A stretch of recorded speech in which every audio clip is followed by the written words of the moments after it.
तो हेलो दोस्तों, I hope आप सब लोग बढ़िया होंगे। तो आज के इस लेक्चर में डिस्कस करने वाले हम लोग टेंसर चैप्टर के एमसीक्यूज पार्ट्स के बारे में। कि टेंसर जो चैप्टर आपका है, ठीक है, मैथमेटिकल फिजिक्स का फर्स्ट सेम का, उसमें जो भी एमसीक्यूज होंगे, ठीक है, तो कौन-कौन से न्यूमेरिकल्स हो सकते हैं, तो उन सारे टॉपिक्स के बारे में डिस्कस करेंगे।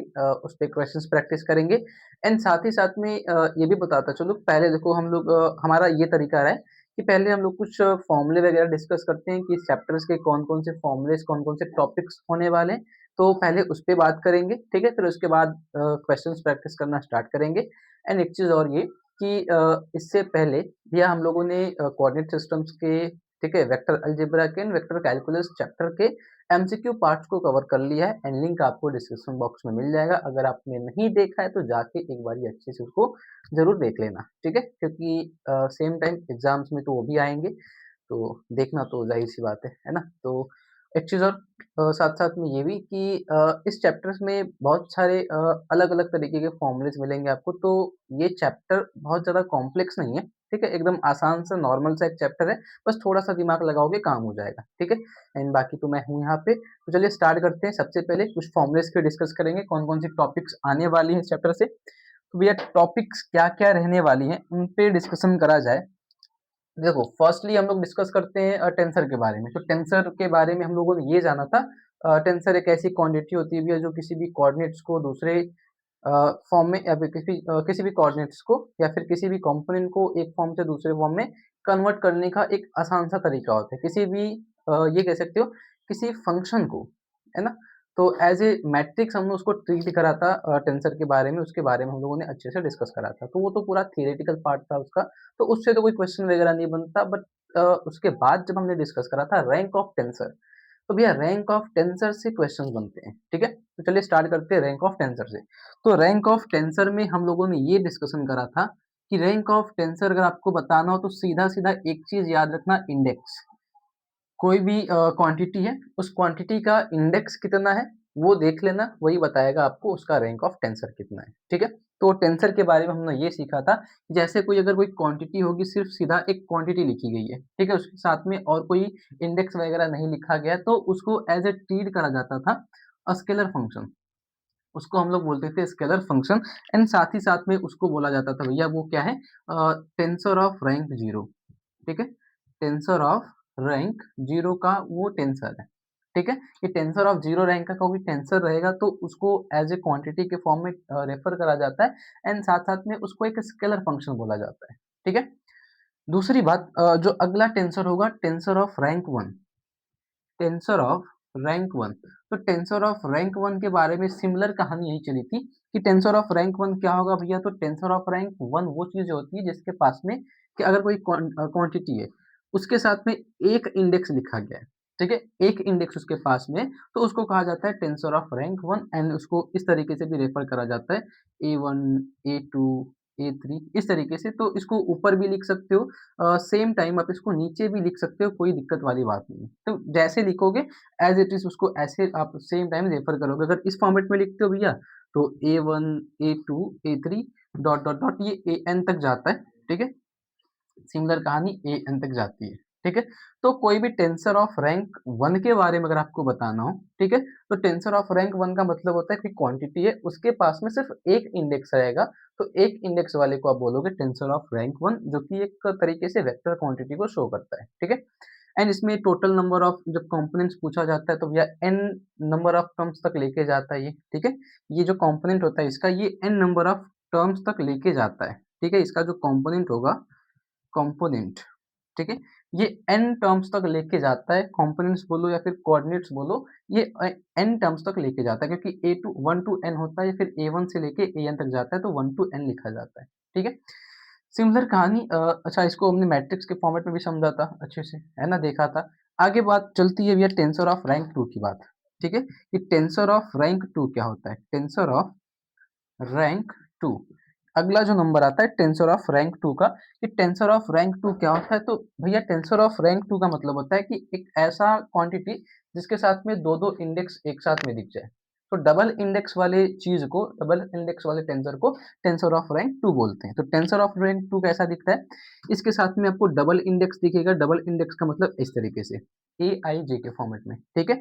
एंड इसके जो कोऑर्डिनेट्स होंगे तो ऐसे एआईजे के फॉर्मेट में दिखेंगे। एंड इसमें जो कंपोनेंट्स होंगे ये, या फिर इसके जो कोऑर्डिनेट्स होते हैं, कोऑर्डिनेट्स या फिर कंपोनेंट्स बोलो, ठीक है? कोऑर्डिनेट्स या कंपोनेंट्स बोलो, ये एन स्क्वायर के फॉर्मेट में होते हैं, ठीक है? इनके जो टोटल नंबर ऑफ कंपोनेंट्स, जो भी बोल लो, कोऑर्डिनेट्स बोलो, वो एन स्क्वायर के फॉर्मेट में होते हैं, ठीक है? एन स्क्वायर का मतलब हमने किसको एक मैट्रिक्स जब एज ए कंसीडर करा था, अच्छा टेंसर ऑफ रैंक 2 है ना, तो देखो टेंसर ऑफ रैंक 2 को एआईजी से शो करते हैं, ठीक है? इसके कोऑर्डिनेट्स एंड कंपोनेंट्स को एन स्क्वायर के फॉर्मेट में लिखा जाता है। कैसे लिखा जाता है अभी बताता हूँ, ठीक है? दूसरी चीज़, इसको ना डायडिक्स भी कहा जाता है। टेंसर ऑफ रैंक 2 को ना डायडिक्स कहा जाता है। इसका एक दूसरा नाम होता है टेंसर ऑफ रैंक 2 का। तो कभी भी आपसे ये ऑप्शन में दे के पूछे वगैरह कि टेंसर ऑफ रैंक 2 का दूसरा नाम क्या होता है या फिर डायडिक्स क्या होता है, तो टेंसर ऑफ रैंक 2 को ना डायडिक्स भी कहते हैं, ठीक है?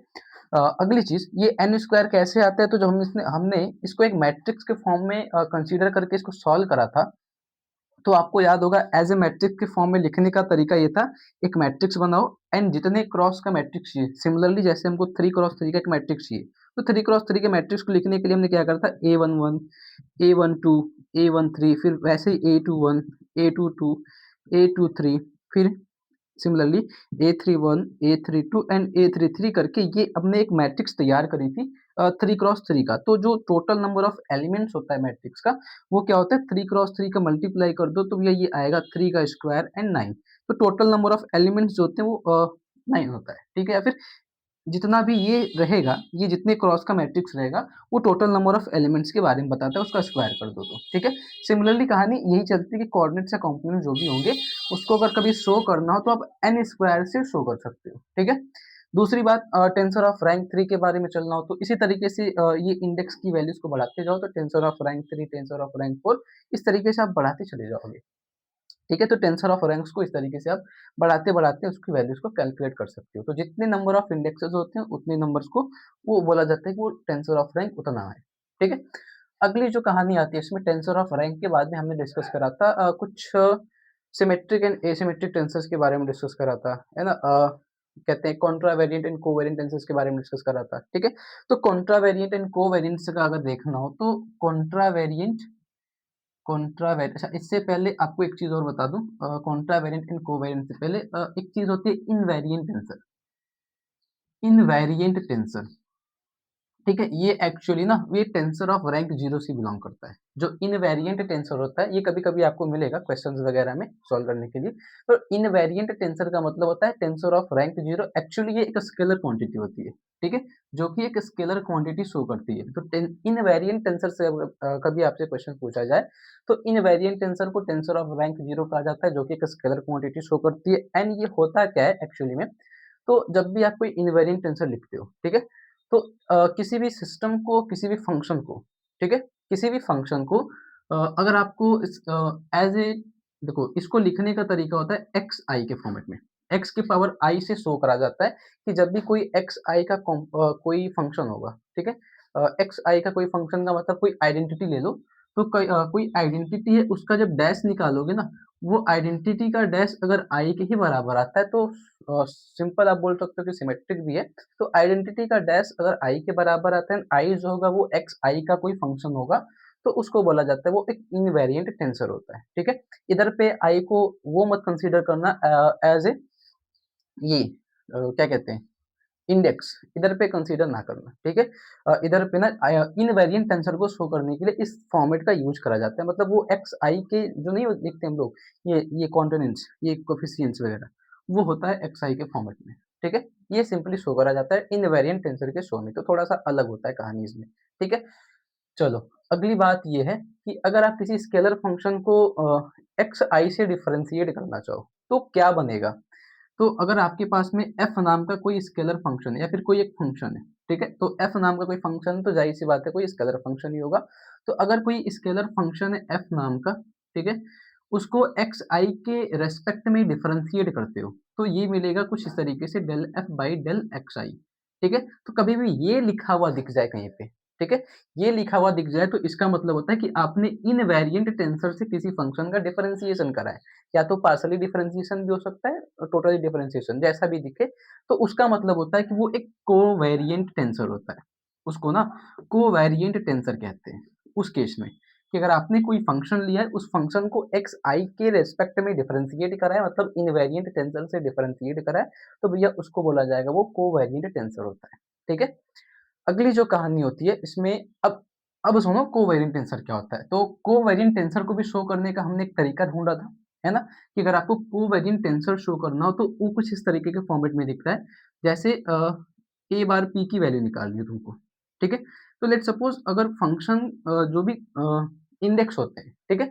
इंडेक्स अगर टेंसर के इंडेक्स अगर नीचे बेस में लिखे जाएँ तो उसको बोला जाता है वो कोवेरिएंट टेंसर होता है, ठीक है? जैसे ये टेंसर ऑफ रैंक 1 का है, ठीक है? सिमिलरली टेंसर ऑफ रैंक 2 का लिखना हो तो इस तरीके से लिखते हो PQ, टेंसर ऑफ रैंक 2 का। तो अगर इंडेक्सेस को या अगर इंडेक्स को किसी भी इंडेक्स को, ठीक है? किसी भी टेंसर के इंडेक्स को अगर बेस में लिखा जाए तो उसको बोला जाता है वो कोवेरिएंट टेंसर होता है, ठीक है? एंड सिमिलरली कॉन्ट्रा वेरिएंट पे जब चलोगे, कॉन्ट्रा वेरिएंट, ठीक है? तो कॉन्ट्रा वेरिएंट टेंसर के केस में हमने क्या जाना था कि जो भी टेंसर होगा, उसमें जो इंडेक्सेस होते हैं, उन इंडेक्स को पावर के फॉर्मेट में लिखा जाता है। तो अगर कोई भी इंडेक्स है, जैसे ऐसे लिखो ए के पावर इसी को लेते हैं एज़ ए कंसीडर करते हैं ए के पावर पी, तो ए बार पी करके लिखा जाएगा या फिर सिंपल ए के पावर पी भी दिख जाएगा, ऐसे पी क्यू दिख जाएगा। तो पावर के फॉर्मेट में इंडेक्सेस को लिखा गया है, ठीक है? तो पावर के फॉर्मेट वाले को हम लोग बोलते हैं कॉन्ट्रा वेरिएंट टेंसर, ठीक है? इसके बाद हमने इनका अलग-अलग tensor of rank 1, tensor of rank 2, 3 के लिए हमने इसका फ़ॉर्मूला वगैरह कंसीडर करा था, ठीक है? फिलहाल तो उनकी ज़रूरत नहीं पड़ेगी क्योंकि फ़ॉर्मूलेस का ज़्यादा ज़िक्र नहीं करना है। Covariant tensor and Contra variant tensor से ये जानना है कि भैया कॉन्ट्रा वेरिएंट पहचानना हो तो बेस का यूज़ करते हैं एंड कोवेरिएंट को पहचानना हो तो बेस एंड कॉन्ट्रा वेरिएंट पहचानना हो तो भैया पावर में लिखते हैं, ठीक है? अगली बात हमने इस पे डिस्कस करी थी, मतलब अगली जो चीज़ इसमें थी हमारे पास में वो था epsilon, Levi Civita symbol, Levi Civita tensor.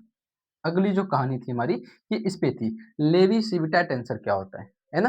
तो लेवी सिविटा टेंसर को हमने एक सिंबल के फॉर्मेट में यूज़ करा था, इसको एप्सिलॉन भी कहा जाता है, तो इसको एप्सिलॉन से शो करा था। अब एप्सिलॉन अगर टेंसर ऑफ रैंक 1 का है तो ये टेंसर ऑफ रैंक 1 के केस में एप्सिलॉन i दिखता है, ठीक है? टेंसर ऑफ रैंक 2 का होगा तो एप्सिलॉन ij के फॉर्मेट में दिखेगा, फिर उसके बाद टेंसर ऑफ रैंक 3 का रहेगा तो IJK के फॉर्मेट में दिखेगा। इस तरीके से हमने इसको डिस्कस करा था एंड इनकी वैल्यूज़ को कैलकुलेट करा था। तो प्लस का 1, माइनस का 1 एंड 0।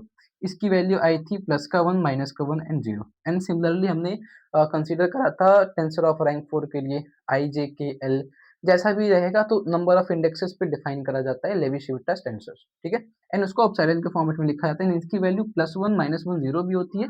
प्लस 1 होती है इवन परम्यूटेशन के केस में, ऑड परम्यूटेशन के केस में -1 एंड जब i की वैल्यू j के बराबर हो भैया और j की वैल्यू i के बराबर हो, तो उस टाइम पे हम लोग कंसीडर करते हैं 0। सेम कहानी इसमें भी चलती है कि इवन परम्यूटेशन रहेगा, तो इवन परम्यूटेशन के केस में पॉजिटिव, ऑड परम्यूटेशन रहेगा तो नेगेटिव, i की वैल्यू j के बराबर, j की वैल्यू k के बराबर एंड k की वैल्यू i के बराबर।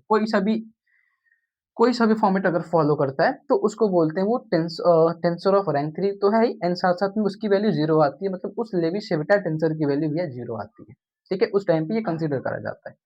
ठीक है? एंड इवन परम्यूटेशन के बारे में बताया था हमने कि जब हम लोग एंटी क्लॉकवाइज़ घूमते हैं तो भैया इवन परम्यूटेशन, क्लॉकवाइज़ चलते हैं तो ऑड परम्यूटेशन, बाकी तो 0 के लिए i की वैल्यू j के बराबर मिलने वाली है। ठीक, कोई मतलब कोई 2 उसमें क्या कह सकते हो इंडेक्स ऐसे होंगे जो सेम सेम मिल जाते हैं, ठीक है? चलो अगली बात इस पे जो लास्ट हमने टॉपिक डिस्कशन करा था इसमें वो ये था डायरेक्ट के फॉर्मेट में क्रोनिकर डेल्टा। एक लास्ट फॉर्मेट होता है क्रोनिकर डेल्टा, क्रोनिकर डेल्टा। ये था क्रोनिकर डेल्टा का एक लास्ट टॉपिक जिसमें इसको शो करने का तरीका इस तरीके से शो करा जाता है आई एंड जे, ठीक है? इसको इस तरीके से भी शो कर सकते हो या इस तरीके से भी शो करते हो, कोई दिक्कत वाली बात नहीं है, ठीक है?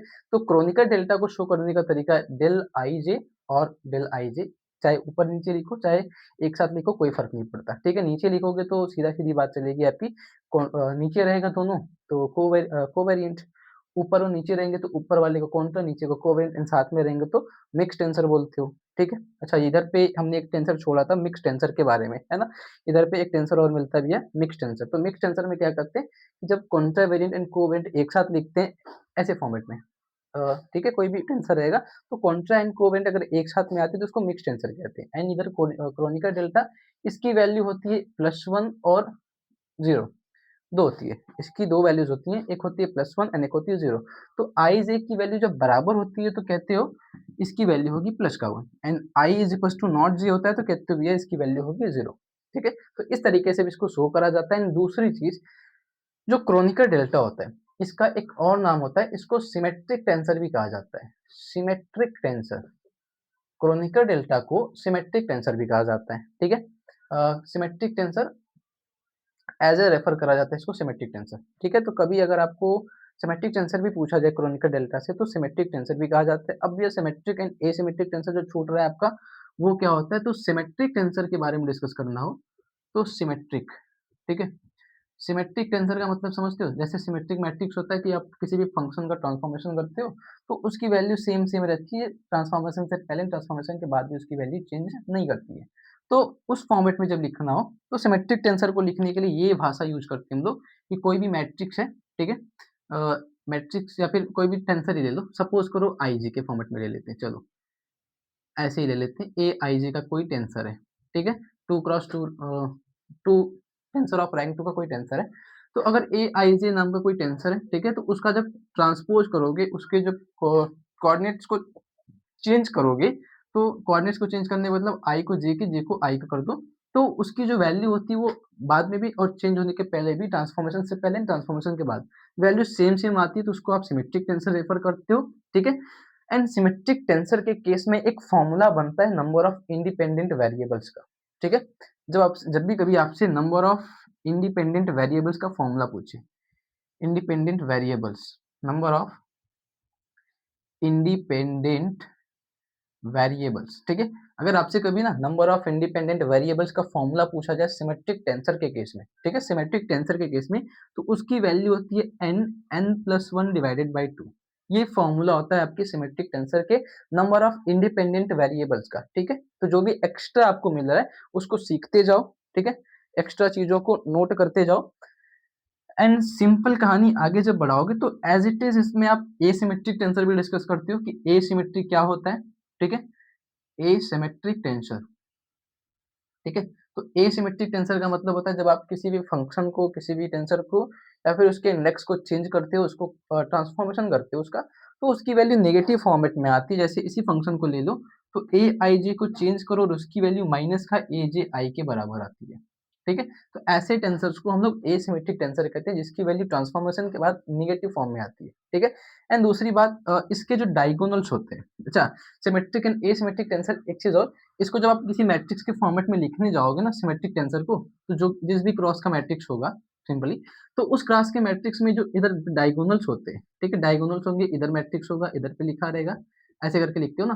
तो जो डायगोनल्स होते हैं सिमेट्रिक टेंसर के केस में, ये डायगोनल्स कोई नॉन ज़ीरो नंबर होता है, ठीक है? नॉन ज़ीरो नंबर होता है, ज़ीरो तो हो ही सकता है, मतलब ज़ीरो कंसीडर कर सकते हो कोई 1 आध 2, वो कोई नॉन ज़ीरो नंबर होता है, ठीक है? तो सिमेट्रिक टेंसर के केस में ये चीज़ होती है कि इसके जो डायगोनल्स होते हैं भैया, वो कोई नॉन ज़ीरो नंबर मिलेगा। बट इन एसिमेट्रिक टेंसर, इसके जो डायगोनल्स होंगे, ये तभी बनता है जब इसके डायगोनल्स को ना आप 0, 0, 0 कंसीडर करते हो, ठीक है? एसिमेट्रिक टेंसर के केस में ये जो डायगोनल्स होते हैं वो भैया 0 होंगे तभी पता चलेगा कि वो एसिमेट्रिक टेंसर है, तभी जाके ये प्रॉपर्टी फॉलो होती है, ठीक है? तो एसिमेट्रिक का टेंसर का ये याद रखना, मतलब एज़ अ मैट्रिक्स रेफर करते हैं तो मैट्रिक्स के फॉर्मेट में जब इसको लिखना हो, तो इनकी वैल्यू जो डायगोनल के फॉर्मेट में होनी चाहिए वो 0 ही होनी चाहिए, ठीक है? तब जाके आप एसिमेट्रिक टेंसर अच्छे से बता पाओगे। दूसरी बात, इसका भी कोई नंबर ऑफ इंडिपेंडेंट वेरिएबल्स का फॉर्मूला पूछे कभी कोई, तो इसका होता है n(n-1) डिवाइडेड बाय 2। अब भैया ये n क्या है? तो n ये n क्रॉस n है, ठीक है? n क्या है? तो यही n क्रॉस n कितने नंबर का मैट्रिक्स है, ठीक है? कितने नंबर का टेंसर है, वही आपका होगा ये n की वैल्यू वही होगी, ठीक है? तो इस तरीके से आप किसी भी मैट्रिक्स, किसी भी टेंसर के लिए ये नंबर ऑफ इंडिपेंडेंट वैल्यूज़ बता सकते हो, इंडिपेंडेंट वेरिएबल्स का फॉर्मूला होता है, ठीक है?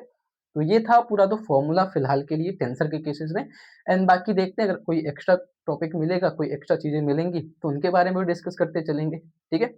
चलो इनको नोट करो तो फिर हम लोग क्वेश्चंस प्रैक्टिस करना स्टार्ट करते हैं, ठीक है?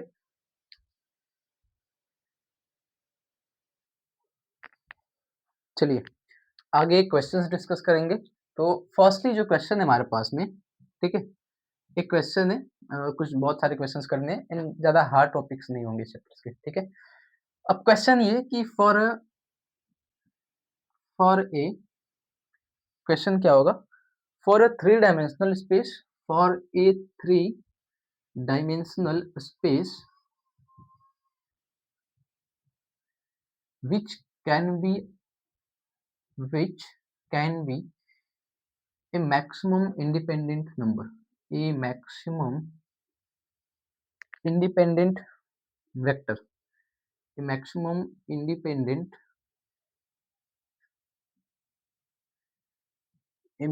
independent vector। ऑप्शन है आपके पास में, for a three dimensional space है तो 1, ऑप्शन बी है 2, ऑप्शन सी है 3 एंड ऑप्शन डी है 4। ये एक क्वेश्चन है आपके पास में, ठीक है? बताना है आपको कि for a three dimensional space, ठीक है, which can B A maximum independent vector, इनमें से कौन सा नंबर होगा जो एक इंडिपेंडेंट वेक्टर के बारे में आपको बताएगा फॉर थ्री डायमेंशनल स्पेस। तो एक थियरी है, सुनना ध्यान से। किसी भी डायमेंशनल स्पेस के बारे में अगर आपको maximum number of independent vectors के बारे में बताना हो, ठीक है, कोई भी डायमेंशन का स्पेस रहे, अगर आपको maximum number of independent vector के बारे में बताना हो तो क्या करोगे? जिस डायमेंशन का वो स्पेस रहेगा, ठीक है, उसके उतने number of maximum number of independent vectors होते हैं। जैसे अगर n डायमेंशन का कोई वेक्टर है, ठीक है, n डायमेंशन में चलोगे और उसमें पूछा जाए कि आपको maximum number of independent vector बताओ, इंडिपेंडेंट, ठीक है, वेक्टर बताना है। तो अगर n डायमेंशन का कोई सिस्टम है, कोई स्पेस है, उसमें आपको maximum number of independent vector बताना हो तो उसकी वैल्यू होगी 1 n, ठीक है? जितने डायमेंशन का कोई स्पेस होता है उतने उसमें मैक्सिमम इंडिपेंडेंट वेक्टर्स होते हैं। जैसे अगर आपके पास देखो 1 डायमेंशन तो कुछ होता ही नहीं है, ठीक है? तो 2 डायमेंशन की बात करें तो 2 डायमेंशन में मैक्सिमम इंडिपेंडेंट वेक्टर्स कितने होंगे? 2। जितने डायमेंशन का, ठीक है, कोई भी सिस्टम रहेगा, कोई भी स्पेस रहेगा, उसमें उतने maximum number of independent vectors होते हैं।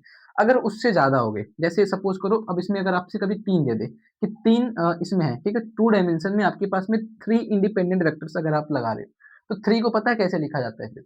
उस 3 में से कोई एक ऐसा होगा जो एज़ अ सम ऑफ 2 के बराबर होगा। जैसे ए, बी, सी नाम देते हैं कोई वेक्टर हमारे पास में, ठीक है? ये कोई वेक्टर्स हैं। 2 डायमेंशनल स्पेस के अंदर मैक्सिमम इंडिपेंडेंट तो हमारे पास में 2 ही होगा, ठीक है? बट अगर हमारे पास में कभी 3 मिल गया, तो इन तीनों में से कोई तो एक ऐसा होगा जो एज़ ए सम ऑफ इनके बराबर होगा। तो जैसे हम सी को कंसीडर करते हैं, तो सी क्या होगा? ये सम ऑफ इन दोनों के बराबर मिलेगा, ठीक है? प्लस माइनस वो सब्सट्रैक्शन के फॉर्मेट में भी हो सकता है, एडिशन के फॉर्मेट में भी हो सकता है। तो अगर उस मैक्सिमम नंबर से कभी ज़्यादा मिल जाए, ठीक है? तो मैक्सिमम नंबर से ज़्यादा मिलने का केस ये होता है कि कोई तो एक ऐसा होगा जो उन दोनों के मतलब उसके मैक्सिमम के एडिशन या सब्सट्रैक्शन के बराबर होता है, ठीक है? तो ये कहानी चलती है फॉर n डायमेंशनल, मतलब कोई भी डायमेंशन का कोई स्पेस है, उसमें मैक्सिमम इंडिपेंडेंट वेक्टर पूछा जाए तो भैया जितने नंबर का डायमेंशन उतने उसमें मैक्सिमम वेक्टर होंगे इंडिपेंडेंट, ठीक है? तो 2 डायमेंशन के केस में 2 मिलेगा, 3 डायमेंशन का केस चलेगा भैया तो मैक्सिमम इंडिपेंडेंट वेक्टर 3 होता है। 4 डायमेंशन में चलोगे तो 4, 5 डायमेंशन में चलोगे तो 5, 6 डायमेंशन में चलोगे तो 6। तो जितने डायमेंशन का स्पेस रहेगा उतने उसमें maximum independent number of vectors मिलेंगे, ठीक है? ये कहानी चलती है। तो आपसे पूछा है for a 3 dimension space which can be a maximum independent vector, तो 3 डायमेंशन का है भैया तो 3 डायमेंशन में मैक्सिमम 3 चलेगा, ठीक है? मैक्सिमम इंडिपेंडेंट वेक्टर जो होंगे वो 3 डायमेंशन के अंदर 3 मिलेंगे, ठीक है? उसके बाद अगला जो क्वेश्चन आता है हमारे पास में, which can be a tensor, which can B,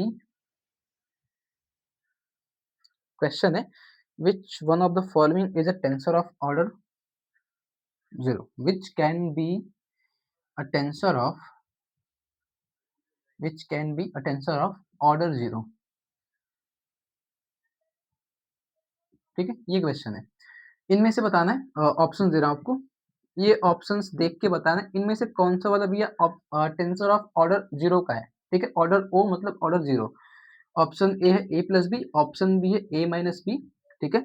option C है A dot B and option D है ए क्रॉस बी।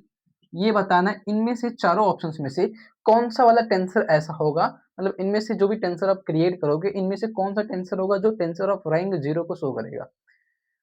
तो पहली तो बात यही होती है कि टेंसर ऑफ रैंक 0 का मतलब क्या होता है? तो टेंसर ऑफ रैंक 0 का मतलब आप यही जानते हो ना कि जिसमें इंडेक्सेस 0 हो, ठीक है? दूसरी बात वो एक स्केलर क्वांटिटी को रेफर करता है, ठीक है? तो टेंसर ऑफ रैंक 0 एक स्केलर क्वांटिटी को रेफर करता है एंड साथ ही साथ में वो क्या करता है भैया, वो उसके इंडेक्सेस 0 होते हैं, ठीक है? तो इंडेक्स तो किसी के पास भी नहीं है, तो इंडेक्स का तो कोई लोचा ही नहीं है, ठीक है? रही बात अब ये वेक्टर्स हैं।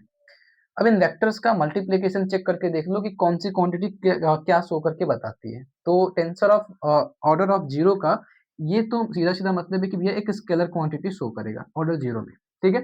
इनमें चेक करोगे तो वेक्टर क्वांटिटी है, वेक्टर क्वांटिटी है। तो वेक्टर एंड वेक्टर को ऐड करोगे तो एक वेक्टर क्वांटिटी मिलेगा, तो टेंसर ऑफ रैंक 0 तो नहीं होने वाला। सब्सट्रैक्शन करोगे वेक्टर्स का तब भी आपको एक वेक्टर क्वांटिटी ही मिलती है, ठीक है? सिमिलर कहानी जब आप डॉट मल्टीप्लिकेशन करते हो वेक्टर्स का, तो डॉट मल्टीप्लिकेशन में क्या होता है, आपको एक स्केलर क्वांटिटी मिलती है, डॉट मल्टीप्लाई करते हो एंड जब क्रॉस मल्टीप्लाई करते हो तो आपको फिर भी एक वेक्टर मिलता है। तो क्रॉस मल्टीप्लाई कैसे करते हैं? आप उस क्या कहते हैं डिटरमिनेंट फॉर्म यूज़ करते हो क्रॉस मल्टीप्लिकेशन में, तो आपको एक ऑलरेडी एक वेक्टर ही मिलता है।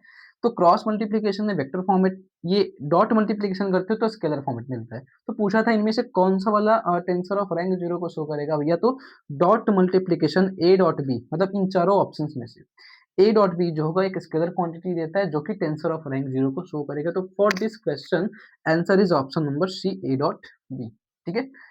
एंड एक चीज़ और, कभी-कभी क्या होता है ना कि कोई कोई फ़ॉर्मूला लिखने में बाई चांस मिस्टेक हो जाता है। तो अगर कभी ऐसा कोई दिखे आपको कि बाई चांस किसी फ़ॉर्मूले में कोई प्रॉब्लम दिख रही है, भैया आप कमेंट करके बता सकते हो उसको, ठीक है? तो कभी भी ऐसा होगा, क्योंकि बहुत बारी हो भी जाता है ना? लॉन्ग लॉन्ग लेक्चर्स रिकॉर्ड करने पड़ते हैं, तो कभी-कभी आई थिंक हो जाता है बाय द मिस्टेक कि कोई फ़ॉर्मूले में कोई क्वांटिटी इधर की उधर हो जाती है, ठीक है? तो ऐसा कुछ भी आपको देखने को मिले तो आप उसको करेक्ट कर लीजिएगा, ठीक है? पहली चीज़ आप करेक्ट कर लीजिएगा, दूसरी आप उसको कमेंट बॉक्स में कमेंट करके आप उसको सजेस्ट कर दीजिएगा ताकि मैं भी उसको बाकी बच्चों को कनेक्ट कर पाऊँ उसके, ठीक है? तो अच्छे से पढ़ते रहिएगा। चलो इसको नोट करो, फिर अगले क्वेश्चन की तरफ चलते हैं हम लोग, ठीक है? इसको नोट करिए फिर आगे चलते हैं।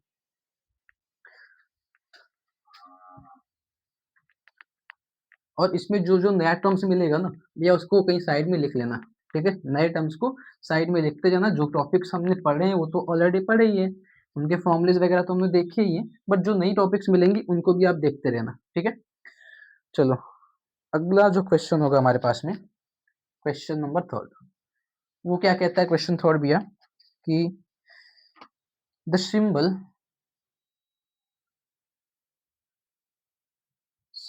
CI stands for stands for which tensor? Option है आपके पास में contravariant, covariant, mix tensor and last आपके पास में नन ऑफ दीज, ठीक है? तो अगला जो क्वेश्चन आपके पास में ये है कि पूछ रहा है कि the symbol CI, C dash में आई लिखा है, स्टैंड्स फॉर विच टेंसर, ये किस टेंसर के लिए वैलिड करेगा? भैया देख के ही बता पाओगे। बेस में आपको जो इंडेक्सेस है, देखो टेंसर के बारे में पूछ रहा है, टेंसर का एक फॉर्मेट दे के रखा है एंड पूछ रहा है कि बताओ वो कौन सा टेंसर है। तो सीधी-सीधी बात ये कि अगर कोई टेंसर के पावर में इंडेक्स है तो कॉन्ट्रावेरिएंट, बेस में इंडेक्स है तो covariant and base and power दोनों में है तो मिक्स्ड टेंसर, ठीक है? तो देख लो सीधा-सीधा बेस में दिख रहा है, तो सीधा-सीधा आंसर हो जाएगा भैया ये कोवेरिएंट टेंसर है, ठीक है? आराम से। तो इसी तरीके के टाइप्स के क्वेश्चंस भी आपको मिलने जाएँगे, ठीक है? अगर आपने टॉपिक्स अच्छे से पढ़ी है ना, तो बस ऐसे ही क्वेश्चंस ईज़ी क्वेश्चंस मिलते जाएँगे इस चैप्टर्स में, ठीक है? अगला जो क्वेश्चन है वो ये कहता है कि आपके पास में कोई एक टेंसर है, ठीक है? ये तो और भी आसान है यार, ये आप करना अपने से। If Aij is equals to Aj and Bij is equals to minus का Bji, देन ऑप्शंस हैं आपके पास में भैया, Aij is symmetric and Bij is symmetric, ये एक ऑप्शन है। चलो एसिमेट्रिक लिखते हैं, एसिमेट्रिक है। ऑप्शन बी है A I J is symmetric and B I J is also symmetric. ठीक है, पहले वाले में एसिमेट्रिक है, दूसरे वाले में सिमेट्रिक है। ठीक है, फिर थर्ड ऑप्शन है A I J is symmetric but B I J is not symmetric, is not asymmetric. वो एसिमेट्रिक नहीं है, मतलब सिमेट्रिक है।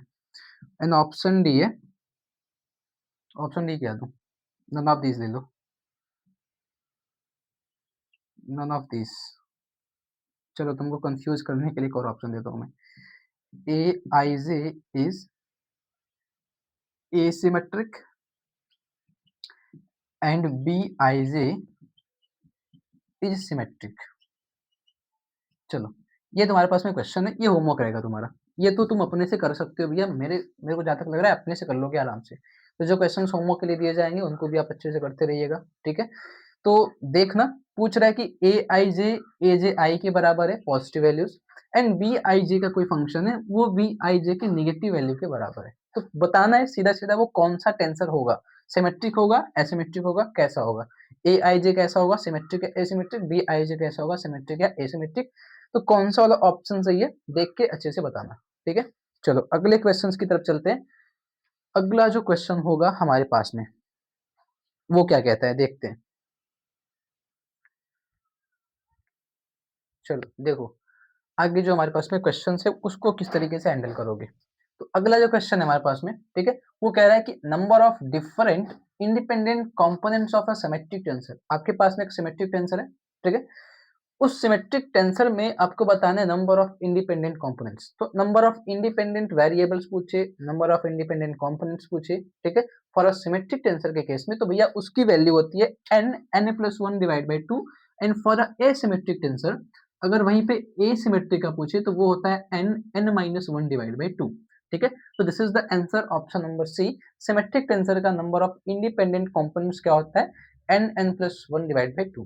ठीक है, यही चीज अगर आपसे ये कह के पूछता सिमेट्रिक टेंसर या फिर रैंक 2 का कोई टेंसर है, ठीक है, या तो सिमेट्रिक टेंसर बोल के पूछे या फिर पूछे कि रैंक 2 का कोई टेंसर है तुम्हारे पास, उसके नंबर ऑफ कंपोनेंट्स के बारे में बताओ, सिर्फ कंपोनेंट पूछिए। ठीक है, रैंक 2 का कोई कंपोनेंट, रैंक 2 का टेंसर हो या फिर सिमेट्रिक टेंसर हो और उसका कोई कंपोनेंट पूछे तो भैया n स्क्वायर होता। ठीक है, अगर सिर्फ कंपोनेंट पूछता तो n स्क्वायर। ठीक है, बट कंपोनेंट नहीं पूछा है, इंडिपेंडेंट कंपोनेंट पूछा है, तो इंडिपेंडेंट कंपोनेंट्स के केस में ये फॉर्मूला बनता है n+1 divide by 2 for symmetric tensor and for asymmetric n-1 divide by 2। ठीक है, चलो आगे देखो, अगला क्वेश्चन हमारे पास में, if A I J and B P Q, ठीक है, A I J and B P Q are the two tensors of rank 3 and rank 2। दो टेंसर आपके पास में, ठीक है, एक ये टेंसर है रैंक 3 का, तो रैंक 3 का तो नहीं दिख रहा है मेरे को। ये क्वेश्चन में कुछ तो होना चाहिए, आई जे के होना चाहिए, ये होगा आई जे के। ठीक है, तो ये क्वेश्चन है कि ए आई जे के आपके पास में एक टेंसर है जिसका रैंक बोल रहा है क्या कि इसका रैंक है 3। तो जाहिर सी बात है 3 इंडेक्स है तो रैंक 3 होगा। एंड इसके इंडेक्स है 2, तो दूसरा टेंसर का जो भी होगा ये 2 टेंसर वाला रैंक है। तो ठीक है, कोई दिक्कत नहीं है। फिर कह रहा है कि then their product is a tensor of rank, पूछ रहा है कि इनका प्रोडक्ट करोगे तो इनका टेंसर ऑफ रैंक कितना आएगा। तो एक चीज, मल्टीप्लीकेशन ऑफ टेंसर्स में, ठीक है, multiplication of tensor, multiplication of tensor भैया ये करा जाता है दो तरीके से, एक होता है इनर और एक होता है आउटर। ठीक है, अगर आउटर मल्टीप्लीकेशन करते हो, ठीक है, तो आउटर मल्टीप्लीकेशन के केस में ना आपको वैल्यूज बहुत ही ज्यादा मिलती है। कैसे करते हैं आउटर में पता है, अगर आपको टेंसर का आउटर मल्टीप्लीकेशन करना है तो आउटर में सीधा सीधा टेंसर ऑफ रैंक को ऐड करा जाता है, add the tensor of rank. इसमें क्या करते हैं, add the rank of tensor, rank of tensor, जो भी वैल्यू आएगी वही आपके आउटर मल्टीप्लिकेशन का वैल्यू होगा। जैसे आपके पास में कोई एग्जांपल देके बताता हूं मैं, ठीक है, बाद में देखेंगे कि ये एक कोई टेंसर है A I J and B नाम का कोई टेंसर है पी एंड क्यू, इनका आप मल्टीप्लिकेशन करवाते हो आउटर, तो आउटर मल्टीप्लिकेशन करवाने का मतलब उनके टेंसर ऑफ रैंक को ऐड करो, रैंक ऑफ टेंसर जो भी है उसको ऐड करो, वही होगा मल्टीप्लिकेशन का आउटर टेंसर। जैसे इनका मल्टीप्लाई करवाया हमने, ठीक है। तो आउटर टेंसर के केस में, मतलब आउटर मल्टीप्लिकेशन के केस में, इनका देखो, इसका तो टेंसर ऑफ रैंक 2 है, इसका टेंसर ऑफ रैंक 2 है, तो दोनों का जब सम करोगे तो भैया टेंसर ऑफ रैंक 4 आना चाहिए। तो टेंसर ऑफ रैंक जो आएगा क्या आएगा, 4। टेंसर ऑफ रैंक का कोई तो कोई टेंसर आएगा, तो इसको लिखने का तरीका ऐसे बनेगा, ए I J B P Q. तो इनके पावर्स को जोड़ो, तो आई एन जे मिला के, मतलब आई एन पी मिला के दो ऊपर हो गए, एन जे एन क्यू मिला के दो नीचे, तो tensor of rank contravariant two covariant two 2 + 2 4। तो आउटर मल्टीप्लिकेशन में सीधा सीधा काम तुम्हारा ये रहेगा कि उनके रैंक जो भी हैं, जिन भी टेंसर का मल्टीप्लिकेशन करना है उनका रैंक देखो कितना है, रैंक को सीधा सीधा जोड़ दो, वही आपका आउटर मल्टीप्लिकेशन का आंसर होगा। तो सिमिलरली जब इसमें देखो तो पूछ रहा है कि इसमें टेंसर का रैंक बता दो, कि एक टेंसर है 3 और 2, तो अब ये पहचानना भी होगा कि आउटर का पूछा है कि इनर का पूछा है। तो आउटर मल्टीप्लिकेशन या इनर मल्टीप्लिकेशन देख के बोला होगा तब तो कोई बात नहीं है, सीधा सीधा इनर देखो। दूसरी बात, इनर में क्या करोगे, इनर के केस में जो भी टेंसर ऑफ रैंक आएगा, ठीक है, जो भी होना चाहिए था, तो उसमें से क्या करोगे ना, जैसे सपोज करो यही टेंसर लेके चलते हैं, अगर इसी का इनर मल्टीप्लिकेशन करवाना है तुमको, ठीक है, तो इनर मल्टीप्लिकेशन के केस में क्या होता है कि कोई तो दो वैल्यू ऐसी होगी जो बराबर होती है, ठीक है। जब भी मल्टीप्लिकेशन कराओगे तो कोई इधर की एक वैल्यू और इधर की एक वैल्यू बराबर होती है, और ना भी हो तो आपको बराबर करना पड़ेगा, ठीक है, एज्यूम करना पड़ता है। इनर मल्टीप्लिकेशन के केस में कोई तो दो वैल्यू टेंसर की, इधर की एक वैल्यू या इधर की एक वैल्यू, या फिर इधर की एक वैल्यू इधर की एक वैल्यू आपस में बराबर होती है, ठीक है। या तो बराबर होगी, और नहीं बराबर है तो आप उसको बराबर करोगे, बराबर एज्यूम करोगे, इक्वल एज्यूम करोगे, ठीक है। एंड जब इक्वल एज्यूम करोगे तो आफ्टर द मल्टीप्लिकेशन ये दोनों कैंसिल हो जाते हैं, तो ये कैंसिल हो जाएगा, तो a के पावर i एंड b के पावर, मतलब b के नीचे q बचेगा। सिंपल ये कहानी होती है। तो जब टेंसर ऑफ रैंक दिखोगे तो अब एक ऊपर है एक नीचे, मिला के दो, तो ये बनता है टेंसर ऑफ रैंक 2। तो ये बनेगा टेंसर ऑफ रैंक 2, मतलब 4 का टेंसर था हमारे पास में, एक 2 का टेंसर, एक 2 का टेंसर, दोनों को जब हमने मल्टीप्लिकेशन करा इनर, तो हमारे पास में टेंसर ऑफ रैंक 2 मिला। तो कहानी ये होती है कि आउटर मल्टीप्लिकेशन के केस में सीधा सीधा रैंक को जोड़ देते हैं, ठीक है, जो भी आंसर आएगा आ जाएगा। इनर मल्टीप्लिकेशन के केस में टेंसर ऑफ रैंक जो निकालते हो ना, तो उसमें कोई तो ऊपर एंड नीचे की दो वैल्यूज बराबर करनी पड़ती है, या तो क्वेश्चन में बराबर होता है या तो फिर बराबर करना पड़ता है, एंड उसको हटा देना पड़ता है, उनको नेग्लेक्ट कर देते हैं बाद में। जब मल्टीप्लिकेशन करते हैं तो उसको नेग्लेक्ट करके हटा देते हैं, एंड द वैल्यूज कम होके आती है, मतलब जो भी वैल्यू आनी चाहिए थी वो उनसे कम आती है। मतलब अगर टोटल सम देखा जाए तो इनका टोटल सम आना चाहिए था 4 मल्टीप्लिकेशन के केस में, जैसे आउटर का करा था, बट उससे कम वैल्यूज आती हैं। तो ऐसे केस में उसको इनर मल्टीप्लिकेशन बोला जाता है, ठीक है। तो हमारे पास में देखो, अगर इनका देखो मल्टीप्लिकेशन करें इन आउटर के केस में, तो आउटर मल्टीप्लिकेशन करोगे तो सीधा सीधा दिख रहा है, रैंक को जोड़ दो, 3 एंड 2 को जोड़ो तो 5, एंड ऑप्शन चेक करो क्या आंसर है कि नहीं। तो ऑप्शन में दिख रहा है भैया 5, तो option number C is the correct. And same चीज, सेम टाइम पे अगर हम इसका आउटर मल्टीप्लिकेशन करें, ठीक है, ये भी एक क्वेश्चन है कि रैंक ऑफ टेंसर बताना है, डॉट करना का मतलब कि मल्टीप्लिकेशन करना है, ठीक है। तो मल्टीप्लिकेशन के बाद बताना है कि कौन से रैंक का टेंसर बनेगा। तो अगर इसका हम आउटर टेंसर करें, तो भैया आउटर टेंसर करके देखो, दो इधर का, तीन इधर का, डायरेक्टली बता रहा हूँ फिलहाल अभी, आउटर करोगे तो दो इधर का तीन इधर का मिला के 5 ऑप्शन में है ही नहीं, तो आउटर तो कर ही नहीं सकते। दूसरी बात पहचानने का तरीका, एक नीचे का एक ऊपर का देखो बराबर है ना, आर एंड आर, सिमिलर कहानी है आर और आर की, तो आर एंड आर को गायब कर दो। आर एंड आर को जब गायब कर दोगे तो ऊपर बचेगा पी, एंड इसके केस में बचेगा S and T. Total rank कितना हो जाएगा, दो इधर का एक इधर का मिला के 3।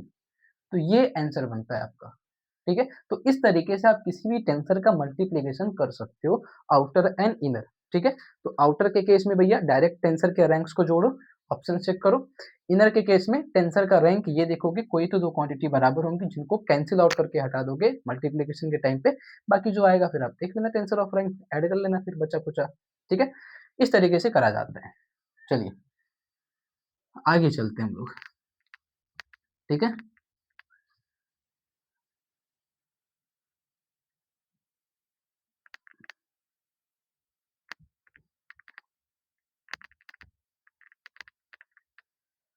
देखें अगला क्वेश्चन क्या है हमारे पास में।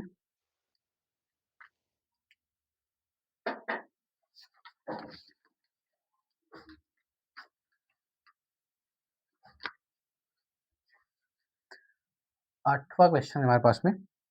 तो आई थिंक कितने क्वेश्चन हुए अपने पास? 4, 5, 6, 7, 8।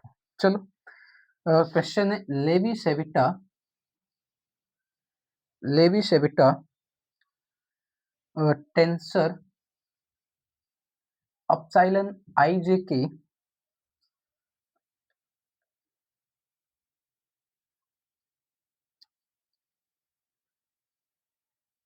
के has index symbol of IJK has index symbol of 1, 2, 3 and 0। दूसरी बात है अगला क्वेश्चन, ये तो आसानी से हो जाएगा यार, तो कर ही सकते हो। अगला है tensor equation under coordinate system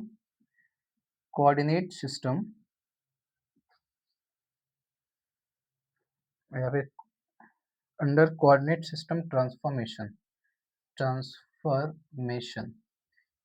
options हैं आपके पास में, पूछ रहा है क्या बनेगा। इनवेरिएंट, उसके बाद है कोवेरिएंट, फिर दिया है आपको जीरो, एन ऑप्शन दिया है स्क्यू सिमेट्रिक। चलो, ये क्वेश्चन है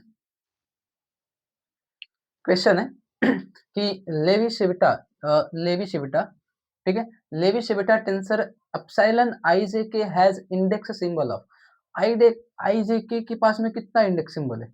सीधा दिख रहा है भैया, 1 2 3 मिला लो, इंडेक्स सिंबल कितना बनेगा? 3। एक रहता है तो एक बोलते हैं इंडेक्स, तो टेंसर ऑफ रैंक 1 बोलते हैं। दो रहता है तो इंडेक्स 2 बोलते हैं, टेंसर ऑफ रैंक 2 बोलते हैं। तीन रहता है तो 3 इंडेक्स बोलते हैं, टेंसर ऑफ रैंक 3। तो सीधी सीधी कहानी है भैया, ऑप्शन नंबर सी, 3 इंडेक्स है इसके पास में। सिमिलरली आगे चलोगे तो क्वेश्चन दिया कि टेंसर इक्वेशन का मतलब वही, जब आप कॉन्ट्रावेरिएंट एंड कोवेरिएंट टेंसर्स का क्वेश्चन नहीं बनाते हो, वही। तो बोल रहा है कि tensor equation under coordinate system transformation, under coordinate transformation क्या होगा?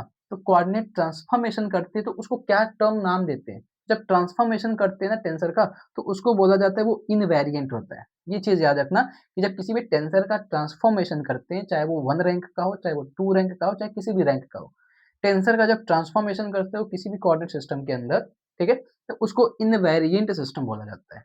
ठीक है, उसको इनवेरिएंट टर्म रेफर करा जाता है। जैसे कोई सिस्टम है ए के पावर पी ऐसा लिखा गया है, तो जब आफ्टर द ट्रांसफॉर्मेशन कैसे लिखते हो? ए बार पी लिखते हो। ठीक है, ए बार पी का मतलब, जब मैंने इनवेरिएंट टेंसर आपको दिखाया था, तो उसमें लिखा था I dash is equal to आई।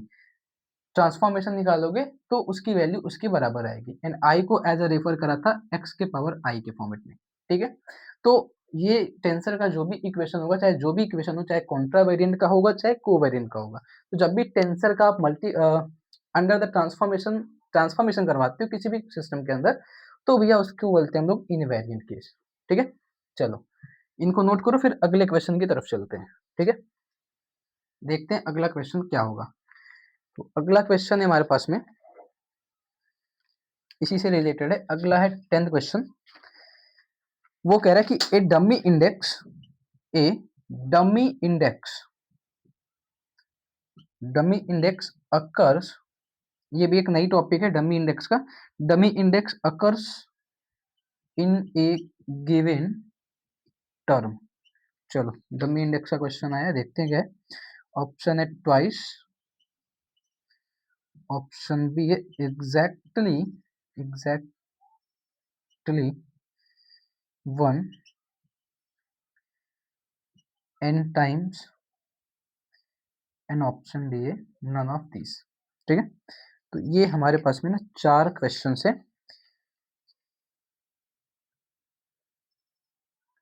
मेरे पास डमी इंडेक्स का एक और क्वेश्चन था यार, कहाँ चला गया? डमी इंडेक्स का क्वेश्चन किधर है भाई तू?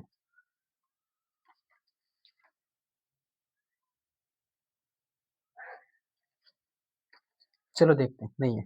एक ही क्वेश्चन है डमी इंडेक्स से। ठीक है, डमी इंडेक्स से एक ही क्वेश्चन दिया है। पूछ रहा है कि a dummy index occurs in a given term. तो डमी इंडेक्स पहली बात तो होती क्या है, ठीक है। दूसरी बात वो ट्वाइस लिखा है और एग्जैक्टली वन लिखा है, एन टाइम्स लिखा है, नन ऑफ दिस लिखा है। तो डमी इंडेक्स किसको रेफर करते हैं? तो सिमिलर एक चीज याद रखना, जब भी कोई आप टेंसर लिखोगे, ठीक है, तो जैसे आप टेंसर लिखते हो, जैसे बाय द वे आपको कहा जाए कि आप 3 रैंक का एक टेंसर लिखो जिसमें कोवेरिएंट भी आना चाहिए और कॉन्ट्रावेरिएंट भी आना चाहिए, मिक्स टेंसर लिखना है, ठीक है। आपको एक मिक्स टेंसर लिखना है 3 रैंक का, तो उसको आप ऐसे एज इट इज रेफर कर सकते हो, आई जे डिवाइड मतलब नीचे के में, तो मिक्स टेंसर का फॉर्म बन जाएगा टेंसर ऑफ रैंक 3 का, ठीक है। अब जब भी ऐसा कोई टेंसर दिखे जिसमें आपकी इंडेक्सेस अलग-अलग हों, ठीक है? तो उसको तो जो भी नाम देते हो सिंपल देते हो। बट अगर कभी ऐसा आ जाए कि इंडेक्स सेम-सेम दिखे सेम टाइम पे, जैसे इसी 3 क्रॉस 3 को मतलब 3 टेंसर को ऐसा ऐसे लिख दिया जाए I-I-N-K, अगर ऐसा कभी दिख जाए, तो उस केस में उसको बोलते भी है डमी इंडेक्स, ठीक है? मतलब अगर इंडेक्स कम से कम 2 इंडेक्स अगर सेम हो गए, ठीक है? या फिर 2 से ज़्यादा, 2 इंडेक्स या 2 से ज़्यादा इंडेक्स कभी सेम होते हैं किसी भी टेंसर में ना, तो उसको बोला जाता है डमी इंडेक्स। उस इंडेक्स को डमी इंडेक्स बोला जाता है, ठीक है? तो इधर पे देखो, यहाँ पे आपके पास में 2 इंडेक्सेस सेम है, ठीक है? 2 से ज़्यादा भी हो सकता है, ऐसे भी रेफर करा जा सकता है इसको आई, आई, आई। तो ये डमी इंडेक्स है, कोई प्रॉब्लम वाली बात नहीं। ऑल्दो ये टेंसर ऑफ रैंक 3 ही तब भी रहेगा, तब भी टेंसर ऑफ रैंक 3 है, बस बोलने का तरीका अलग हो जाएगा। इनको तब बोलोगे ये डमी इंडेक्स है, बस ये फ़र्क पड़ेगा, ठीक है? तो डमी इंडेक्स का मतलब होता है कि इंडेक्स जो होंगे, वो कम से कम 2 या 2 से ज़्यादा इंडेक्स सेम-सेम होंगे, तो उसको डमी इंडेक्स बोला जाता है। तो पूछा है कि डमी इंडेक्स इनमें से कौन-सा होगा? तो कम से कम 2, ट्वाइस का मतलब 2 होता है, तो कम से कम 2 इंडेक्स सेम होना चाहिए। तो अगर 2 इंडेक्स सेम है भैया, तो वो डमी इंडेक्स होगा, ठीक है? एग्जैक्टली वन तो नहीं होना चाहिए, एग्जैक्टली वन का केस तो ये बनेगा, तो ये डमी इंडेक्स नहीं बोलोगे, मतलब उनको पर्टिकुलरली डमी इंडेक्स नहीं बोलोगे, ठीक है। एन टाइम्स तो नहीं बोल सकते हो, ठीक है। एन टाइम्स में कहाँ तक लेके जाओगे, नन ऑफ दिस तो होगा ही नहीं, सीधी सीधी बात है। तो सीधा सीधा इसका आंसर होगा ऑप्शन नंबर ए ट्वाइस, ठीक है। तो डमी इंडेक्स का मतलब कि अगर कोई भी इंडेक्स, एक ही इंडेक्स 2 बार आ जाए या फिर 2 से ज्यादा, 3 बार 4 बार, तो उसको बोला जाता है वो डमी इंडेक्स होता है। ज्यादा लेके नहीं जाना, एन टाइम्स तक लेके नहीं जाते हैं, ठीक है। उसको बोलते हैं वो डमी इंडेक्स है, ठीक। तो इनको नोट करिए, फिर हम लोग अगले क्वेश्चन की तरफ चलते हैं, ठीक है। चलिए आगे के क्वेश्चंस देखते हैं कि क्या है आगे के क्वेश्चंस हमारे पास में।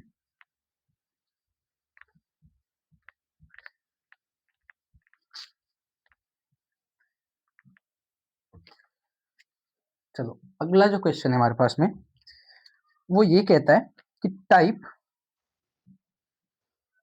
2,0 in the following is in the following is options आपके पास में भी है, A I J option B है, A I J option C है, A I J option D है, ए आई जे के। ये क्वेश्चन है। क्वेश्चन ये एंड पूछ क्या रहा है आपसे, आपसे पूछा है सीधी सीधी बात, ये बताओ कि अगर आपके पास में 2,0 का टाइप का कोई एक टेंसर है, तो इनमें से कौन सा वाला टेंसर हो सकता है 2,0। तो 2,0 का मतलब टेंसर को जब ये ब्रैकेट में लिखा जाता है ना, तो ब्रैकेट में कैसे लिखते हैं पता है? ब्रैकेट में लिखने का मतलब होता है कि जो कॉन्ट्रा वेरिएंट होते हैं वो अपर में आते हैं, कोवेरिएंट नीचे आते हैं। तो पहले कॉन्ट्रा वेरिएंट लिखते हैं, फिर कोवेरिएंट लिखते हैं, ठीक है। तो जो आगे वाला नंबर होता है ये कॉन्ट्रा वेरिएंट शो करता है, एंड जो पीछे वाला नंबर होता है ये कोवेरिएंट शो करता है, ठीक है। ये कोवेरिएंट शो करता है फॉर द टेंसर के केस में, ठीक है। अगर यही कहानी अगर हम किसी डायमेंशंस में लेके चले कोऑर्डिनेट सिस्टम में, तो ये एक्स को रेफर करता है, ये वाई को रेफर करता है, ठीक है। चलो अब इसमें देखना है, ये तो बेस में लिखा है, तो बेस की वैल्यू तो 0, तो बेस में तो आना नहीं चाहिए। इसमें भी बेस में लिखा है और साथ-साथ में ऊपर भी लिखा है, तो बेस में तो 0 दे के रखा है, मतलब बेस में तो कोई क्वांटिटी नहीं होगी, तो भैया तो गलत है। इसका बेस देखो तो भैया बेस इसका 0 है, ऊपर देखो इंडेक्स है इसके पास में 2, तो 2 इंडेक्स है कॉन्ट्रा वेरिएंट के, कोवेरिएंट का इंडेक्स है 0, तो ये तो दिख रहा है सही। एंड सेम केस 2 तो ऊपर है बट नीचे भी दे के रखा, तो ये तो नहीं होने वाला, तो option number C is the correct answer. तो ऐसे केसेस में ऐसे क्वेश्चंस को अटेम्प्ट करना है, ठीक है। चेक करना कि क्या दिया है एंड कैसे अटेम्प्ट कर सकते हो, ठीक है। चलो आगे का क्वेश्चन देखें। तो अगला जो क्वेश्चन है भैया हमारे पास में, वो ये कहता है the the value of A के power J del I J is कितना होगा। ऑप्शन है आपके पास में ए के पावर आई ऑप्शन बी है आपके पास में ए के पावर जे, ऑप्शन सी है आपके पास में A I J, and option D है आपके पास में ए जे आई। चलो देख के बताओ क्या हो सकता है। ये क्वेश्चन आपके लिए होमवर्क में, चलो ये मल्टीप्लीकेशन का क्वेश्चन है आपके लिए होमवर्क में। इतना ज्यादा दिमाग लगाओगे ना तब भी लग जाएगा, है ना। देख के देखो डॉट लगाया मतलब मल्टीप्लाई करना है, मल्टीप्लाई करके बता दो कितना आने वाला है। ये आपके लिए होमवर्क का क्वेश्चन है, ठीक है। सीधा सीधा मल्टीप्लाई करना, ध्यान दो तो आउटर मल्टीप्लीकेशन है, इनर मल्टीप्लीकेशन है। अच्छे से ध्यान दोगे तो भैया इनर मल्टीप्लीकेशन का क्वेश्चन है, ठीक है। अगला क्वेश्चन है हमारे पास में, वो ये कहता है द स्मॉल फॉर्म ऑफ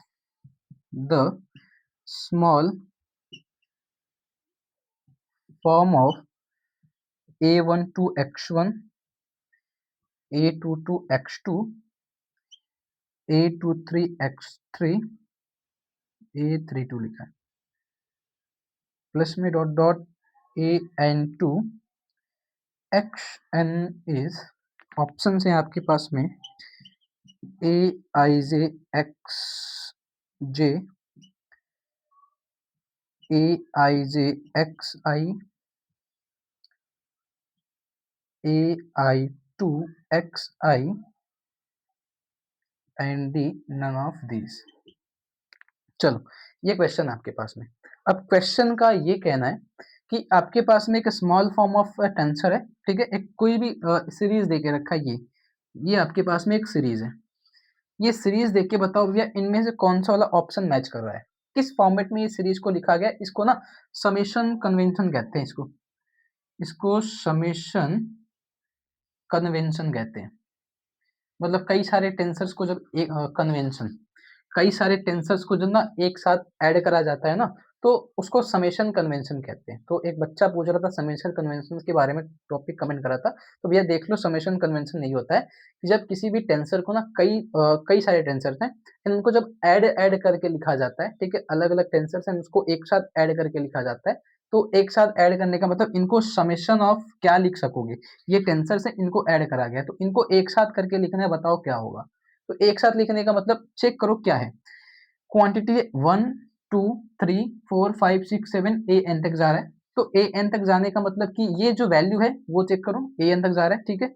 अगली बात, ये दूसरी क्वांटिटी कहाँ से स्टार्ट हो रही है, ये 2 से स्टार्ट हो रही है, 2 से फिर 2 पे स्टार्ट हुई, फिर 2 पे स्टार्ट हुई, फिर अगेन 2 पे गई है। मतलब सेकंड जो वैल्यू है इसका, जो सेकंड इंडेक्स है, वो सेकंड इंडेक्स तो चेंज नहीं कर रहा, बट फर्स्ट इंडेक्स इसका चेंज कर रहा है, ठीक है।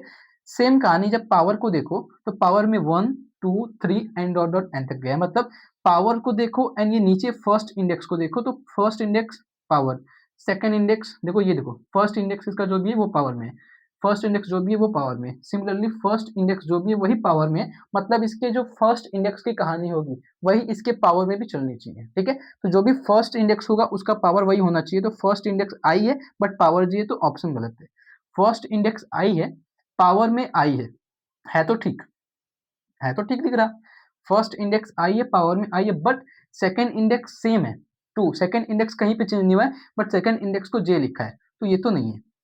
सिमिलर, फर्स्ट इंडेक्स आई है एंड पावर में आई है, तो कहानी तो सही है, बट सेकंड इंडेक्स देखो 2 है, तो सेकंड इंडेक्स हर जगह पे 2 रेफर कर रहा था, एट द लास्ट में भी 2 तक गया है, तो ये तो ऑप्शन सही दिख रहा है, क्योंकि फर्स्ट इंडेक्स जो भी था वही पावर में भी था। तो फर्स्ट इंडेक्स पावर में एज ए सेम सेम दिख रहा है हमको, ये चीज कहानी सही है। सेकंड वाली सेम सेम सेम थी 2, वो चेंज नहीं करी थी, तो इसमें भी सेकंड को सेकंड ही लिखा है, तो सही है। एंड नन ऑफ दिस का कोई ऑप्शन ही नहीं है, तो इसको समेशन कन्वेंशन से लिखना हो तो इसको ऐसे लिखोगे, ए आई टू एक्स के पावर आई, ये इसका समेशन कन्वेंशन बनेगा, ठीक है। A I two into X I, and इसको तोड़ोगे तो भैया इस फॉर्मेट में दिखेगा, इधर लिखोगे I is equal to 1 to n, ठीक है, I is equal to 1 to n। तो इस तरीके से समेशन कन्वेंशन करा जाता है as a sum of many terms, ठीक है, वही होता है समेशन कन्वेंशन, ठीक है। चलो इनको नोट करो, तो फिर आगे क्वेश्चंस की तरफ चलते हैं।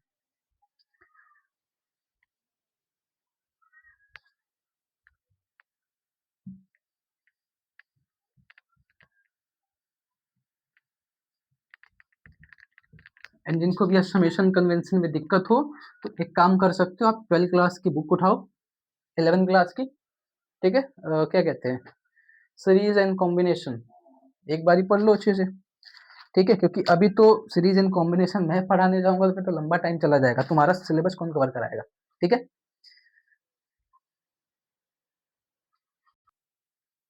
चलो आगे हमारे पास में ये कुछ और क्वेश्चन है, ठीक है। तो अगला वही समेशन कन्वेंशन पे क्वेश्चन है कि आइंस्टाइन समेशन कन्वेंशन क्या होता है। आइंस्टाइन समेशन कन्वेंशन मतलब जो समेशन कन्वेंशन का रूल दिया था भैया, वो सीधा सीधी बात है आइंस्टाइन ने दिया था, ठीक है। अब पूछ रहा है कि इनमें से कौन सा वाला ऑप्शन सही है, तो आइंस्टाइन का इक्वेशन चेक करो। कह रहा है कि समेशन कन्वेंशन है I equals to 1 to n ए आई का एक्स आई करना है, ठीक है, मतलब ए आई एक्स आई का जब समेशन करोगे तो कैसे आना चाहिए, तो ए आई का जो भी होगा आई आई आना चाहिए, एक्स आई का एक्स आई। ये तो भैया ठीक ठीक दिख रहा है, अब आई की वैल्यू रख लेना 1 to n करके, ये तो ठीक ठीक दिख रहा है। सेकंड इसमें चेक करो तो ए आई एक्स आई दिया है बट एक्स आई दिया है, ए आई किधर चला गया, ये तो गलत है। ए आई भी तो होना चाहिए था, ए भी तो होना चाहिए था, कुछ भी तो ए के बारे में लिखना चाहिए था। सिमिलरली इसमें देखो तो ए आई एक्स आई है बट एक्स आई को गायब कर दिया है, तो एक्स आई कहाँ चला गया, सीधी सीधी ये भी गलत है।